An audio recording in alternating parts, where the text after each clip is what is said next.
Aliasing and Nyquist limit in Doppler echocardiography. Aliasing is a phenomenon in pulsed Doppler echocardiography in which, when the velocity is beyond a particular limit known as the Nyquist limit, the direction of flow is depicted as opposite to that of the actual one. Nyquist limit is half the pulse repetition frequency of the ultrasound signal emitted by the Doppler transducer. Aliasing does not occur in continuous wave Doppler as the transmission of Doppler beam is continuous and not in pulses.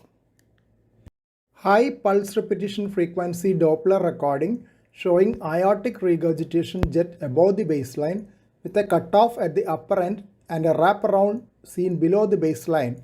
Here aliasing is seen because the limit has been set just above 200 cm per second while the velocity of the jet is higher than that. The tracing can be depicted upwards to its full extent by adjusting the velocity limit or by adjusting the baseline downwards. The dense jet seen below the baseline is the forward aortic flow. The peak forward gradient is measured as 20 mm of mercury, which does not indicate significant aortic stenosis. This is a diagrammatic representation of what happens when the baseline of the Doppler tracing is shifted downwards. The portion of the AR jet which was below the baseline gets shifted to the cutoff portion of the AR jet above the baseline. Similar change occurs if maximum velocity setting is changed as well. Increasing the velocity setting increases the pulse repetition frequency of the HPRF. Similar phenomenon can be seen in color Doppler echocardiography as well. When the Nyquist limit is exceeded, a flow which should have been depicted as blue, that is away from the transducer, is depicted as red, seemingly as towards the transducer. This is the first wraparound. Nyquist limit of the color Doppler is displayed at the upper and lower ends of the color bar, which may be displayed either on the right upper corner or left upper corner. Here the flow away from the transducer in blue color has a Nyquist limit of -77 cm per second. Nyquist limit for the flow towards the transducer is not seen in this image as it has been cropped below that level.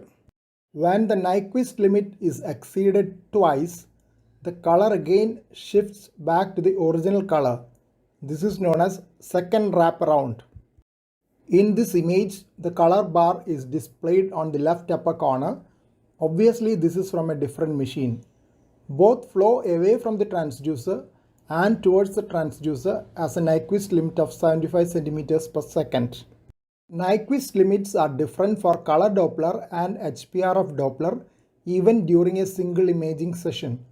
In the image shown here, Nyquist limit for HPRF is about 5 meter per second in both directions, so that aortic regurgitation jet with peak velocity of 4.42 meter per second is seen to its full extent above the baseline. In the same image, the Nyquist limit of the color Doppler is only 63 centimeters per second. Hence, the color AR jet is seen as a mosaic jet in the inset. Multiple colors represent the variance in the velocity in each region due to the turbulence of the jet. Change in color with variance in the velocity is displayed in the color bar on the top right corner. The color bar is not just red and blue, but a continuum of colors for varying velocities.